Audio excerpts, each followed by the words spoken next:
You are about to hear Closing the Communication Gap with Our Aging Parents, presented by David Soley. This moving and inspiring presentation has led to dramatic and heartfelt changes for countless listeners on both a personal and professional level. David Soley's unique insights on the psychology of aging brings clarity and compassion to the often misunderstood agenda of older adults. As important, he offers vivid and practical stories on how to use these insights to better partner with our parents as they face the predictable dilemmas of aging. And now, David Soley. We all knew one day our parents would be older, but they were always bigger than life, and part of us felt this would never change. But then one day they were older, and they were different, and suddenly we felt different. Most of all, we felt unprepared for this new world, a world of great volatility, a world in which it became clear that the events of being older could take on a life of their own. This is exactly what happened to Bill the night he got the call. The call came as all calls like this come late at night. And when he heard the phone ring, he knew in his heart, well, it couldn't be good news. It was his sister calling to tell him that his father, who was in his late 70s, and who had always been in good health, had suffered a serious heart attack. His father was expected to survive, but right now he was in intensive care at the hospital. Could Bill come and help her deal with the situation? Of course, Bill said. He would be on the next plane. But Bill only got as far as the intensive care waiting room when he arrived at the hospital. His sister came out and said, "We have a problem." "Dad?" he asked her. No, not Dad. Mom." "Yes, Mom." She told him she had just found out that their mother had been having memory problems for over a year, something their parents had chosen to keep from them. Mom couldn't be left alone. Bill felt like he had just awoken on the moon, moving in mental slow motion through a landscape that made no sense. His parents had always been healthy and very independent, and now their world had lurched into a medical chaos, and part of him kept thinking, this cannot be happening. But it was.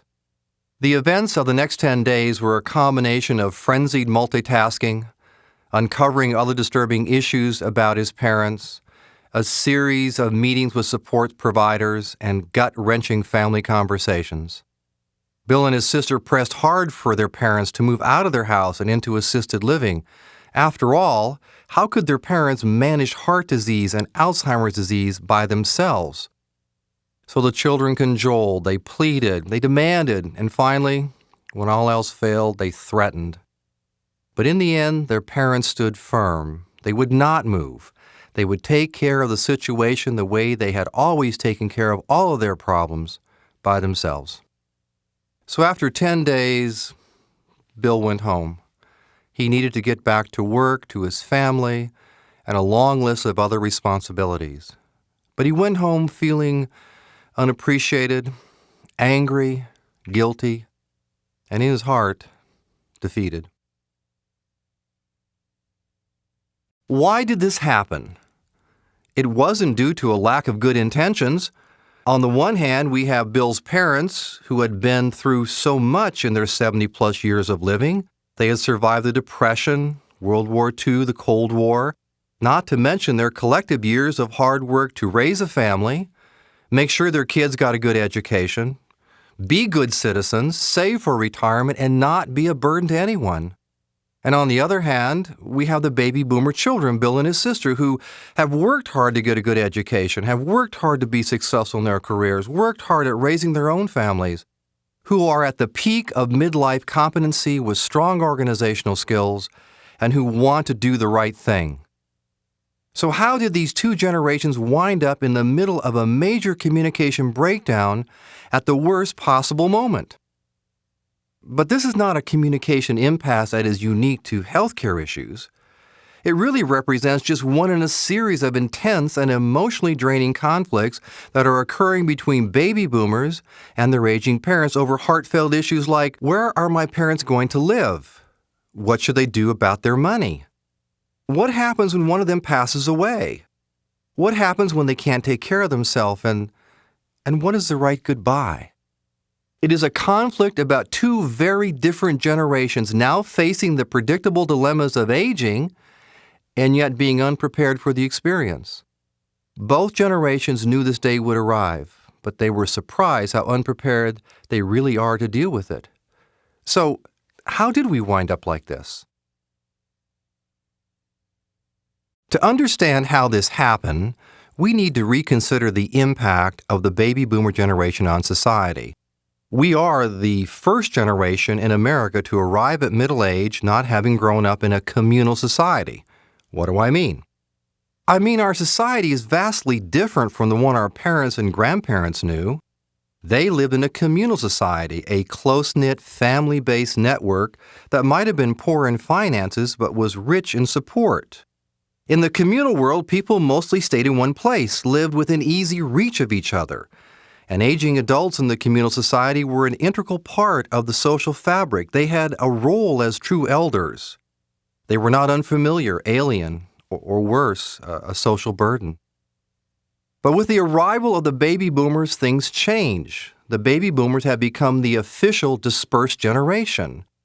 Carole King's song, So Far Away, cited all over 30 years ago. Doesn't anyone stay in one place anymore? The answer is no. For the most part, we live somewhere else. We are not close by.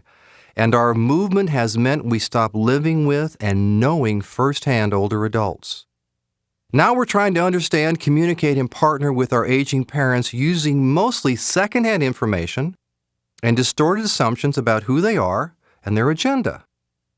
Not surprisingly, we find ourselves in the midst of one communication breakdown after another. The question is, what can make this better? Einstein said that a problem cannot be solved from the same consciousness that created it, meaning the solution lies in new information. So first and foremost, we need some new information about our aging parents and their agenda, and I mean their psychological agenda, which means we need to find out the real story about aging, the one we missed because we don't live with them anymore. But how will learning the real story help baby boomers better partner with their aging parents? It'll help in three important ways. First, it will show us what has got our parents' total attention. Something has got their attention and is exerting a profound influence on how they think, how they make decisions, and their behavior. What is it? Second, it will show us what they are trying to signal with their behavior. Most of us cannot articulate what we need, so we signal through our behavior. Knowing the real story will help us understand the meaning of the signals our aging parents are sending us. Third, it will show us how to signal back that we get it. Words have linguistic power. We need to figure out how to use that power. Mark Twain said that the difference between the right word and the almost right word is like the difference between lightning and the lightning bug. Know the right words and you resonate deeply. You signal, you get it, and you connect. This is how you build communication bridges in even the most difficult circumstances. Ignore language issues and say the wrong words, and you fail the blink test. In an instant, you signal you don't get it. This is how you burn communication bridges. So the first step is finding out the real story about aging. The real story comes in two parts. Here's the first part. Older adults have not stopped growing. They are in the middle of the most complex and demanding growth phase of their life. Now, why is this so hard to accept?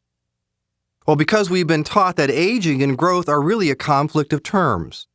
And because we have bought into the illusion of biology. I mean, our older parents look older, they act older, so their brains must be suffering the same fate as their bodies, right? Meaning biology must be destiny. Or is it? There is no question the brain changes as we age, changes we can clearly see. But do they signal diminished capacity, the mind failing like the body? Brain research says no. Not maybe, but unequivocally no. Here is what is really happening based on the latest research. The cortex, the part of the brain that contains all of our higher centers, is being reconfigured. The frontal cortex, the heart of all our multitasking skills, becomes less effective. Older adults cannot manage as many balls in the air as they could before. New information takes longer to stick. However, other parts of the cortex are being lit up to provide a new capacity to analyze, compare, and integrate experiences and information. In addition, IQ, verbal expression, language, and abstract thinking remain gloriously intact. In short, the brain gives up some of its multitasking powers while it creates a new capacity for wisdom. And as we shall see, this is not by accident or without profound benefit to our aging parents. So here's the take-home message on the first part of the real story. Psychological development is lifelong. Our aging parents may look older, act older, but are in the midst of a veritable storm of growth that has captured their total attention, which takes us to the second part. Here's the second part. Our aging parents are managing two paradoxical developmental tasks. This means they are being pulled in two directions by two very powerful currents. And this, by the way, is their final mission in life. And as Betty Davis said, old age is no place for sissies. This final mission is not a cakewalk. When you really understand these tasks, it will forever change how you see and respond to your aging parents. Here is the first task. Maintain control in a world where all control is being lost. Control for baby boomers is a given. We expect it, and we are good at using it. Our aging parents find themselves in a much different world, a world filled with chronic losses, and a daily battle to hold on to what they have left. Understanding the magnitude of what it takes to manage this task will increase our empathy for how hard it is to do. It will also make it abundantly clear that until we address the control issue with our aging parents, we generally are not going to get very far in our partnership with them. So let's consider the magnitude of loss of control in our aging parents' lives. First is the all too familiar loss of health, the ever-encroaching limitations imposed by sickness on all areas of their lives. With declining health comes a loss of control to move and act with the freedom of younger years. Then there is the painful loss of friends and family members that have been part of their lives for decades, their social fabric painfully thinning with advancing years. There is a sobering loss of authority in the modern American family that doesn't look to its elders for advice or guidance. There is a loss of power and status that accompanies retirement in a society that emphasizes you are what you do, and when you're done doing, well, you move quietly and invisibly to the sidelines. Then there is the agonizing loss of familiar surroundings when home becomes unsafe or too much to handle, and you have to surrender the last place on earth that is truly under your control. And lastly, there is a loss of financial control that happens when well-meaning adult children purportedly make things easier by taking it away. Once you understand the magnitude of these losses and the profound need to hold on to some semblance of control, it is easy to see why the need for control is greater than the need to be logically, politically, or financially correct. In the end, with their backs against the wall, the last option for our aging parents may simply be to say no without further comment. So how can baby boomers help their aging parents maintain control while avoiding communication breakdowns? You need to choose your words carefully, which means choosing words with the most signaling power. For control issues, action verbs provide the most effective signal to aging parents that they are in the driver's seat when it comes to running their lives. Remember, it's all about how you signal. This is the lesson that Linda needed to learn. Linda's 82-year-old mother was diagnosed with advanced cancer of the bladder and underwent a difficult surgery to have it removed. When Linda arrived at the hospital to take her mother home after surgery, she found her mother talking with her surgeon. The doctor looked frustrated. "What's going on?" Linda asked. Doctor told her that her mother was being advised to begin chemotherapy immediately. There was a good chance that the cancer that had spread beyond the bladder could be brought into remission. But when the doctor had asked Linda's mother when she wanted to start the treatment, she stated she was not having chemotherapy. The doctor was taken back. Why are you refusing a treatment that has such a good chance of saving your life? She asked. Linda's mother simply repeated her position: no chemotherapy. Linda tried to restart the conversation to get her mother to reconsider, but the conversation was clearly over. Please take me home, her mother said. As an only child, Linda felt overwhelmed by her mother's decision not to undergo a potentially life-saving treatment, but thought the best tact was to let her mother get home and think about it. After a few days, when her mother felt better, Linda was sure she would come around. But her mother did not come around. 3 weeks later, when Linda tried to bring up the subject again, her mother told her in no uncertain terms that her mind was made up: no chemotherapy. In frustration, Linda sought the advice of her aunt, her mother's sister, who was a few years younger than her mother.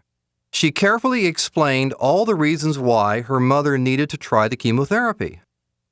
You make a good case, her aunt told her, and I think chemotherapy might help. But there is one thing you're missing. What is that? Linda replied. This is your mother's choice, Linda, no matter how we feel about it or what we say. She will either make it with us or without us. Even if we don't agree with her choice, she's going to need us. But what do I say? Linda asked. I really want her to try the chemotherapy. Tell her the truth, her aunt replied. Tell her you don't agree with the decision, but if that's what she wants, you will be there for her no matter what. Let her know she doesn't have to handle the decision alone. It was really hard to do, but that's what Linda did. She told her mother that she didn't agree with her choice, but that it was her mother's call. She would be there for her no matter what. Signaling that her mother was in control did not make having cancer any easier. It was a hard decision for both of them, followed by many more difficult decisions. But it did take their collective energy and focus off the battle for control and allowed for some much-needed breathing room for the second critical task of aging, the search for legacy in a world where time is running short. Here is the second task. Most of us have assumed that our aging parents have discovered their legacy as they have gotten older. We are sure that by the time they are 75, 80, or 85, they have things figured out. This turns out to be a myth. The unfinished reality of aging is reflected in a specific question that shows up in every interview I do with older adults. Here is a version of what they ask me. How'd I get to be 80? I was just 50, and Ed was promoted to manager, and Ellen was finishing college, and Helen moved here from back east. Where did the time go? So we do not simply arrive at old age with life all figured out. We arrive at old age with a mature perspective and a long list of critical questions about what it all means. We also arrive less fixated on material things and more focused on what endures beyond us because we know we're leaving.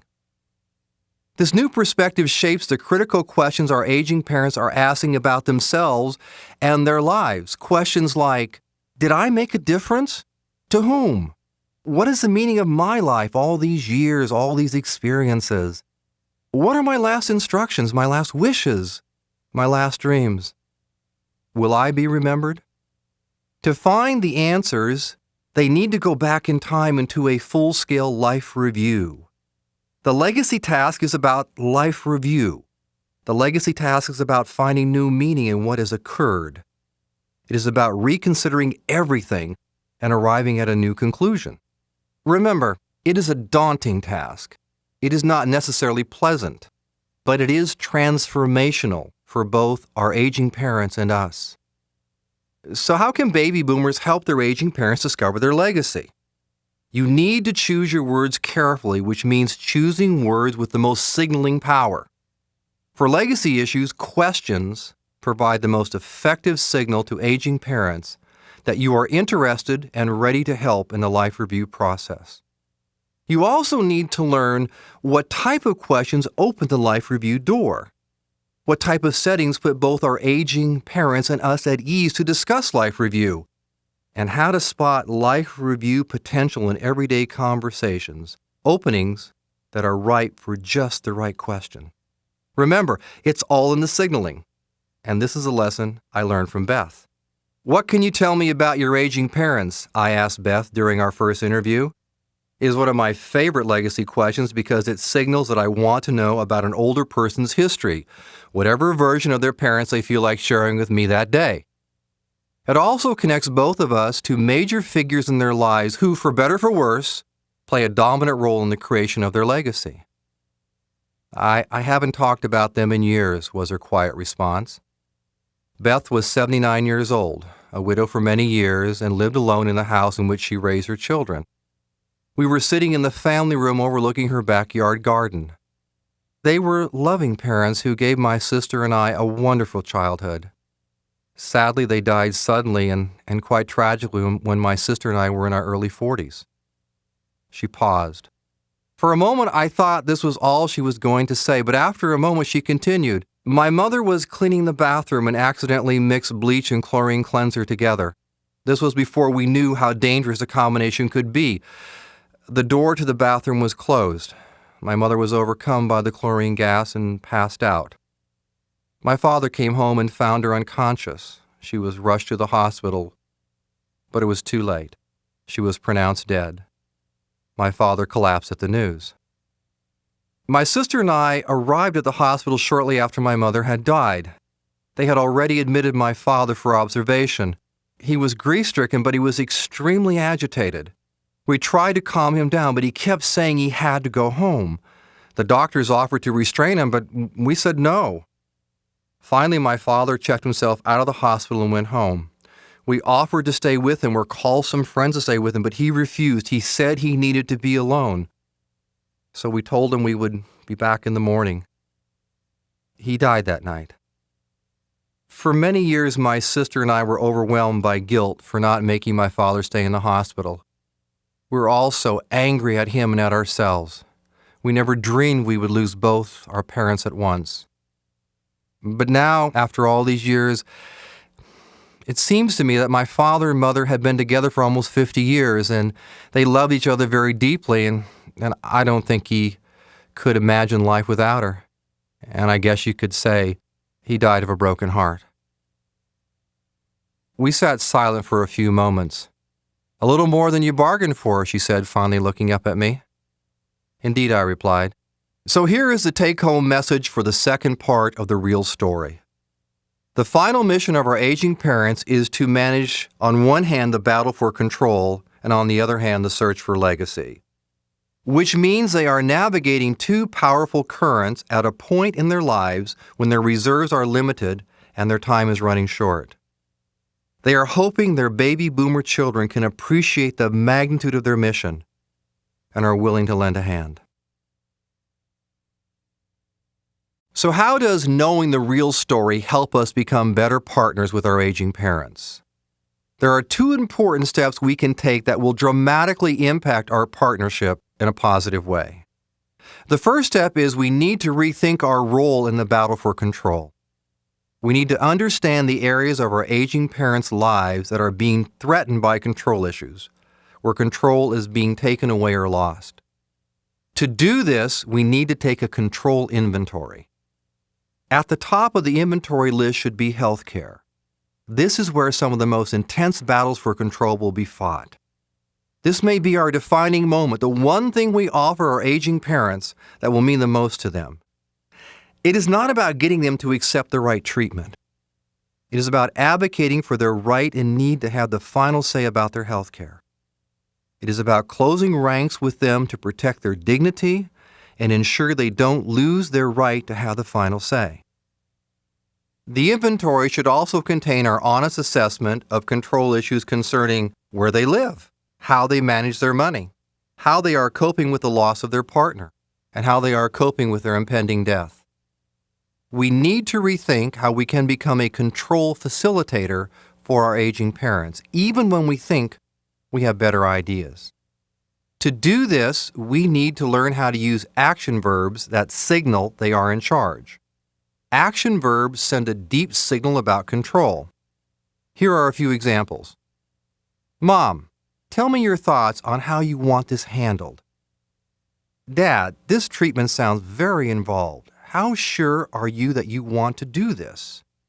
We need to signal that we are willing to partner with them through difficult choices that give them room to change their mind, change direction, and maybe even backtrack.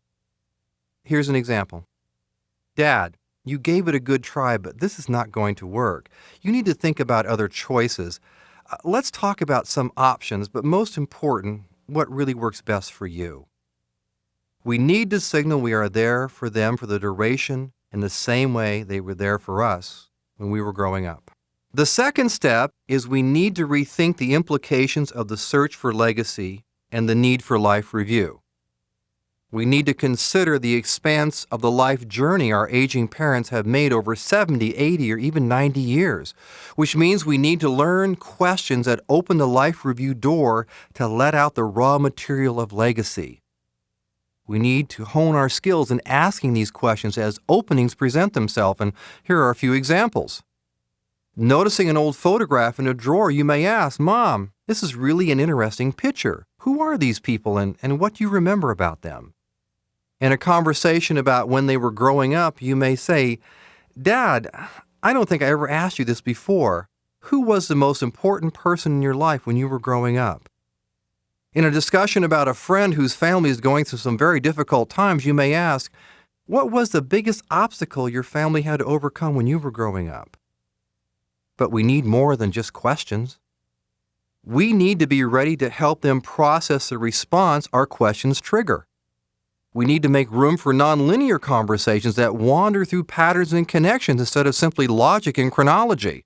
We need to listen with new ears to repeated stories, not for the facts, which we probably know by heart, but rather for the values they represent, for what is being treasured or what is being mourned. We need to appreciate the layers of details about people and events from the past to hear the impact of these stories on our aging parents' lives. By preserving control and facilitating the formation of legacy, we enter into a transformational process, the exact purpose of these two developmental tasks. The tasks of our aging parents are meant to change them and us, to allow both generations to partner one last time. This doesn't mean things will be easier. Aging does extract a price on all of us. But baby boomers and their aging parents are searching for something that can only occur in a world where the control issues have been resolved and the life review door is wide open. This is what happened to Bill and his sister, and to their credit, they learned the real agenda of their aging parents, and after learning it, made a decision to take a different tact and went back to their parents. It wasn't an easy conversation for them or their parents. It wasn't polished, and it had some awkward moments. It also had its tearful moments, but it came from their hearts. They signaled to their parents they would support their parents' choices. In the end, it was their parents' life, and they needed to close ranks with their game plan. The tension in the family subsided. Everyone relaxed their position. Fears and hopes on all sides began to surface. They started to communicate, open up, but more importantly, they began to trust each other again. If you would like to know more about the material in this program, visit David Soley's website at www.davidsoley.com. You will also want to purchase a copy of his landmark book, How to Say It to Seniors, Closing the Communication Gap with Our Elders, which is available on his website or from all online booksellers